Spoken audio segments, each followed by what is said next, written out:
Viewers, நம்ம மீன் அமிலம் தயாரித்து எப்படி செடிக்கு கொடுக்க போகிறோங்கிறத இப்போ பார்க்க போகிறோம். இங்கே பாருங்கள், மீன் கழிவோட வேஸ்ட் எடுத்துக்கோங்க. இந்த வேஸ்ட்டை இப்படி நம்ம வீட்டில் எம்டி பாட்டிலு இல்லைனா டப்பா ஏதாவது இருந்துச்சுன்னா சரி, அதில் போட்டுருங்க. அதில் போட்டுட்டு அது கூட நாட்டு சக்கரை போடுங்க.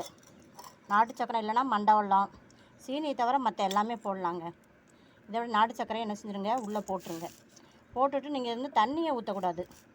இந்த நாட்டு சக்கரையை நல்லா போட்டு என்ன செஞ்சிடணும், நல்லா குலுக்கி விட்டுறணும். ஒரு 30 நாளாவது ஆகும் குறைஞ்சது, இன்னும் ஒரு 15 நாள்.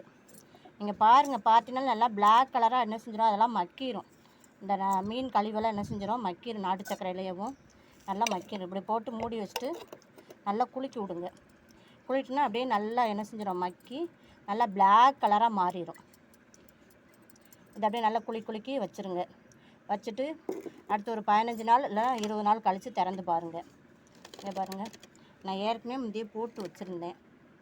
பாருங்கள் எப்படி கலராக மாறிடுச்சுன்னு பாருங்கள். இதை எடுத்து 3 லிட்டர் தண்ணிக்கு ஒரு 15 ml மட்டும் ஊற்றுங்க.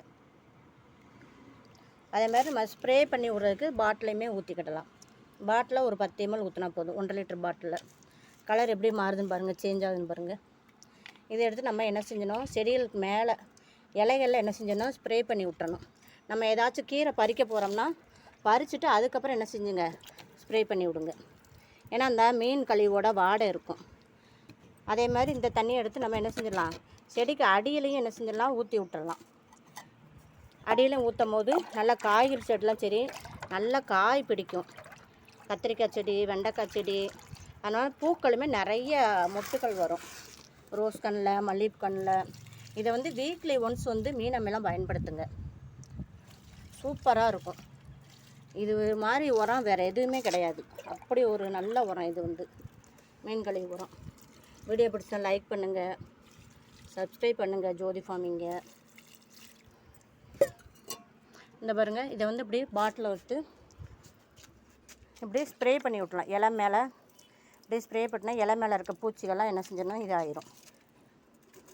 வெண்டைக்காய் நிறையா வர ஆரம்பிச்சிருச்சு.